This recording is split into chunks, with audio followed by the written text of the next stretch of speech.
Mahirap ba ang pamumuhay namin dito sa Nepal? Bayan.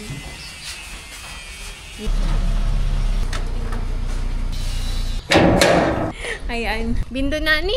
Namiss ko ang daanan na to. Doon. Yung bilihan ng sari. So, tingnan natin mamaya ang reaction ng two boys. Tapos ngayon sabi niya,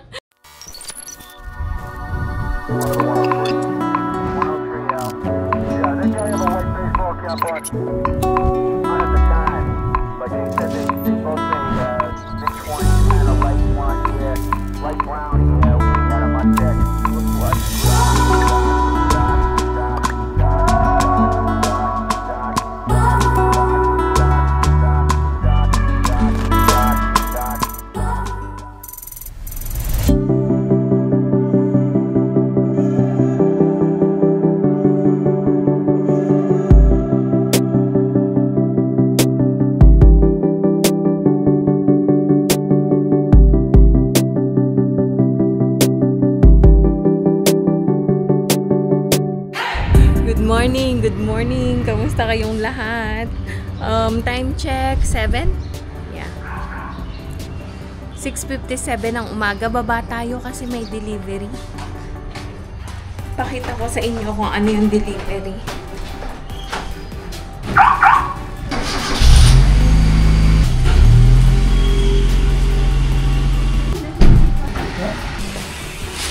Pangbayan. Millet. Yung tongba para siyang local wine. Ayan. Ano tong in-order nila? Ayun ay tongba kasi pupunta sila sa sa Lalitpur today doon sa relatives kasama si Fufu. So hindi na ako sasama dahil ako may sariling lakad. So ang tongba ay local wine. Ay hindi. Local wine. So made of millet siya. So, attach ko na lang dyan sa taas ko ano yung tongba.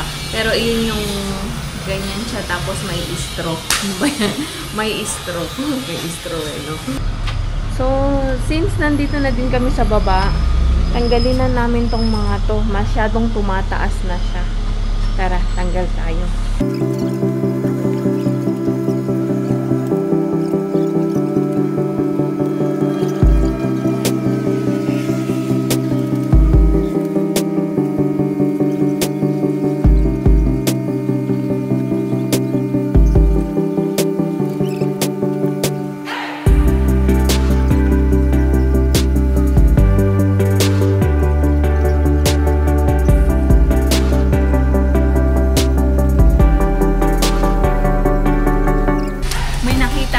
Snail.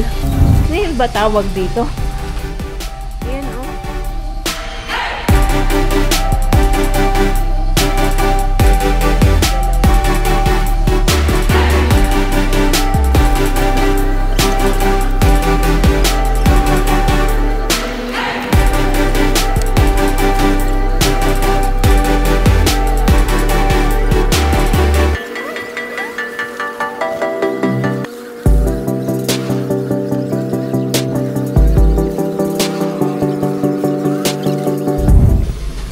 Tapos na kami.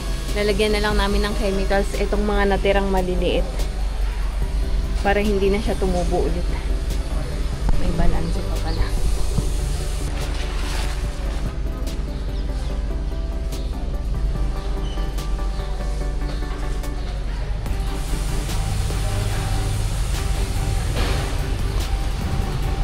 Magandang hapon! Ayan. Paalis tayo. Nakalimutan kung wind cheater. Paalis tayo. Kasama ko sa Bindo Nani.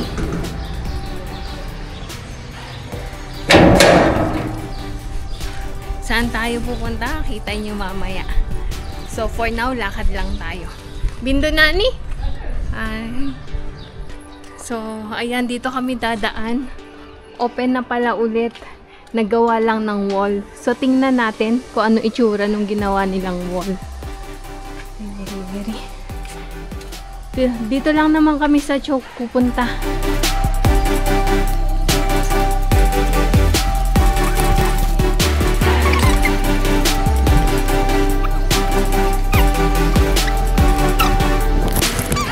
Remove all plant. Ay, tinanggal lang naman nila yung mga ano.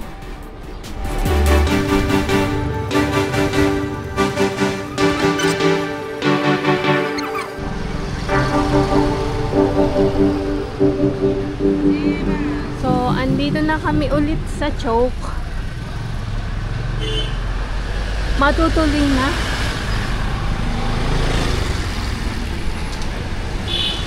Pag ganitong oras, walang masyadong sasakyan.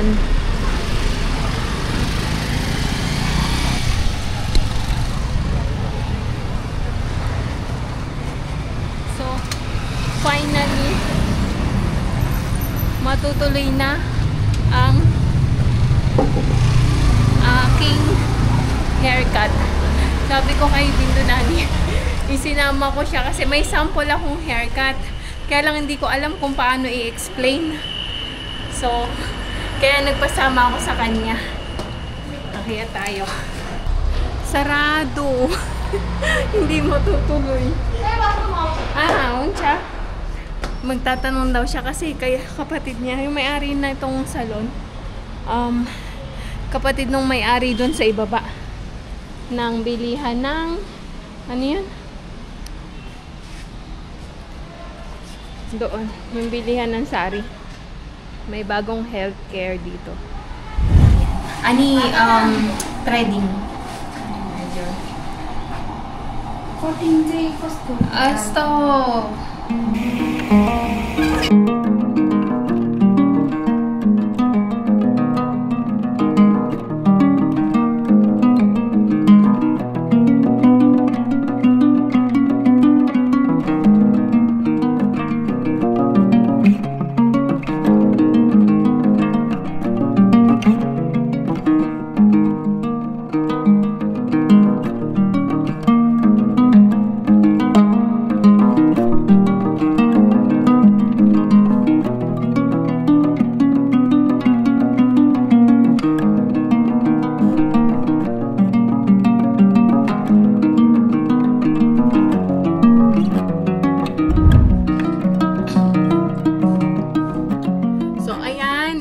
Ating new hairstyle. Kulot-kulot talaga ang buhok ko. Kulot talaga ang buhok ko kaya at makapal kaya yung yung binigay ko sa kanyang sample na gagayahin sabi niya hindi siya babagay dahil makapal ang aking hair at magiging pangit ang kakalabasan. So nakinig na lang ako sa kanya and pinatanggal ko na lang yung mga damaged hair ko kasi sobrang damage ng hair ko kung napapansin nyo sa mga vlog ko. Kaya pinaputol ko, ayan, ganyan kaikli ang lumabas. Pero okay lang, mas gusto ko yung maikli kasi mainit pa sa ngayon. Kaya ito ang ating new hairstyle. Basa pa. I-straight ko na lang kasi pagka hindi, naka-fly away siya. So, ayun, brown out dito sa amin ngayon. And sobrang init, kaya sakto lang na nakapagpagupit na ako. And then, ako lang mag-isa kasi sabi ko sa inyo kanina, umalis si Santos, may dala siyang tumba, yung delivery kaninang umaga. Hindi ko na napakita kasi maamoy siya. Ang tag nito, amoy yung local wine talaga, yung parang tuba sa atin. Ayun. So, ayan, dumating na yung kuryente ngayon pa lang. Pagkadating ko, naligo na agad ako kasi mainit, sobrang init. So, update ko na lang kayo ulit maya-maya. I-try kong i-straight to. Pakita ko sa inyo kung ano yung kalalabasan. So, tingnan natin mamaya ang reaction ng two boys. Kasi si Santos, ayaw niya na maikli ang buhok ko. Umalis siya, mahaba ang buhok ko. Pagbalik niya, may ganito na kaikli. So, tingnan natin anong sasabihin ng dalawa. Si Chang parang wala lang yun, nonchalant. Si Santos kasi ayaw niya na maikli ang buhok. Anyway, syempre, ako yung nagdadala ng buhok, kaya ako yung masusunod. So, ayun, maya na lang ulit. What is your hair? Why is it? Why? It looks so bad. What happened? So bad daw? Why? It doesn't fit me? No, you look terrible about that. Look terrible daw. Parang okay naman. Ano ba sa tingin nyo? Feeling ko okay naman kasi feel na feel ko yung yung pagkaikli niya. Ganon. Kasi napakagaan sa feeling ba? Nung mahaba ang buhok ko, hirap na hirap ako. Tapos ngayon sabi niya, terrible daw. Oh, what happened? What? Kaja? Kaja. Okay, I'll go down. I'll just finish this one. I'm about to finish. Dad is still outside with With you with your bojo. Ayan, umuulan ulit.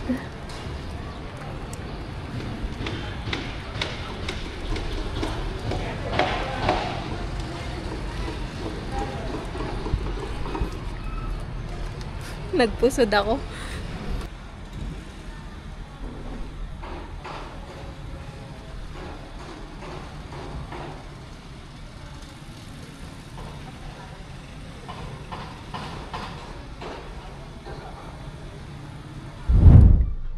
So, ayan, wala pa rin si Santos and si Champ ay gagawa ng homework. So, ako ay katatapos ko lang din mag-prepare ng merienda niya. So, bale, ayun, pinusod ko tong buhok ko and mura lang to. Dapat, pupuntahan namin kanina ni Bindo Nani is yung sa Chabel, yung pinagpagupitan ko dati, kung naalala nyo, I think 5 months ago, yeah. Kasama ko sila Luma, nagpagupit na din ako ng buhok. Kaya lang feeling ko, yung gumupit sa akin, start noon, parang na-damage yung buhok ko. Hindi ko sure kung dahil doon, nabate, tama ba yun? Or or dahil lang sa tubig namin. Pero start noon, nasira yung buhok ko. So anyway, ayun, doon dapat ako magpapagupit. Kaso sabi ni Bindo Nani, dito na lang daw sa Choke. So, doon kasi ang bayad ko is 300 rupees. And dito sa Choke, napamura pa ako. Napamura. Ibig kasi nakamura ako kasi 150 rupees lang yung binayad ko. So, di ba nakatipid ako? And so far, gusto ko naman yung pagkakagupit sa akin. And then, ayun. So, lagi niyong napapansin, lagi ako nagtitipid, no? Mahirap ba? Kumbaga, mahirap ba ang pamumuhay namin dito sa Nepal? Ang sagot ko po dyan is, sakto lang. Kumbaga, hindi naman ganun kahirap and hindi naman din ganun kayaman. Kasi, nagtitipid kasi, alam nyo na, meron kaming estudyante and magka-college na rin. College means magka-class 11 na. So, dito kasi sa Nepal, habang tumataas yung class or yung grade, mas tumataas yung tuition fee. So far, ayun, masasabi ko kung napapansin nyo, lahat tipid-tipid. Pero, saving and budgeting at the same time and practical living. Iyon ang aking ginagawa today. Sa UAE, hindi ako ganun. Kung ano yung gusto kong kainin, sige go. Kung ano yung gusto kong bilhin, sige bili. So dito, natutunan ko ang pagiging practical. So kung hindi naman kailangan, kahit yung food na to mahal, kahit gusto kong kainin, hindi ko bibilin. So ganun ako ngayon compared before. May changes pero so far masaya naman ako kung ano yung itinatakbo ng current na buhay namin, ng pamilya namin. And so far happy kaming tatlo. And hindi naman kami kinakapos and hindi rin naman kami sobra. So, masasabi kong sakto lang kung ang pamumuhay dito sa Nepal in general, ang tatanungin nyo, of course, sa lahat ng bansa may paghihirap. Lalo na pagka alam nyo na, ang government ay hindi stable, especially dito sa Nepal. Sadyang mahirap talaga. Kumbaga, mamamayan ang nagsasuffer. Ganon. Kaya, ayun, minsan tumataas ang bilihin. Minsan din dahil sa unstable ng political nila. Minsan alam niyo yung pag nag-open ka ng shop, ka-open lang, makikita ko dito sa halimbawa sa Chow, ka-open lang. after few months, magsasara na ulit. Ganon ka unstable ang economic dito sa Nepal. Kaya, so far, wala pa sa plano yung mga opening ng shop. Before, pinagplanuhan namin na mag-open. Pero dahil nga sa nakikita naming instability, kaya so far, nag-YouTube muna and some other, hustle bustle. So, ayun. So, in general, or para sa akin, so far, hindi naman sa naghihirap pa, pero sakto lang. Kumakain ng 3 beses, sometimes, kadalasan 5 beses sa isang araw. Pero hindi ganun ka, anong tawag nito? Hindi yung food na magarbo. Hindi yung food na mamahalin. Yung food na simple lang and practical. Basta may mailaman sa tiyan. Ganon. So, ayun, ganon ako. Kaya tingnan nyo, tuwan-tuwa ako nung nakatipid ako ngayon. Dahil ang budget ko sa haircut ay 300. Pero nung nagbayad ako dito, and gusto ko rin yung yung pagkakakat, 150 lang. O, diba nakatipid ako. So, ayun. I think, hindi ako luluto ngayon kasi kaninang tanghali yung niluto kong chana and alu. Chana is chickpeas and alu is patatas. Meron pa. So, kaming dalawa lang ni Champ ang kumain kasi si Santosh is kumain dun sa kamag-anak namin. Kaya meron pa, hindi na ako magluluto. Siguro roti na lang ni Santosh and petiks tayo. petiks naman tayo this time. So far, wala nang masyadong ganap. Usually, sa gabi, luto lang and BS, ayun. And wala na kaming pupuntahang iba. So, ayun, i-close ko na po ang video na ito for today. Maraming salamat sa patuloy niyong panunood ng aming mga videos. Maraming salamat din po sa bawat like, comment, at shares ninyo. At higit sa lahat, sa mga hindi po nag-i-skip ng ads, sobrang thank you po sa inyong lahat. Napakalaking tulong po yan sa aming ekonomiya. So, muli, sa mga bago po sa aming channel, SL Nepal Family, at hindi pa nakasubscribe, baka naman po pwedeng pakiclick ang subscribe button below at ang notifications bell na din para updated kayo sa aming mga bagong videos. So, hanggang dito na lang po muna. See you tomorrow. Good night, everyone. Bye-bye. God bless.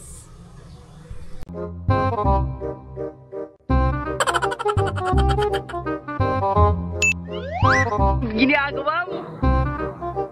If you like this video, please consider subscribing to our YouTube channel, SL Nepal. Thank you for watching. Have a nice day.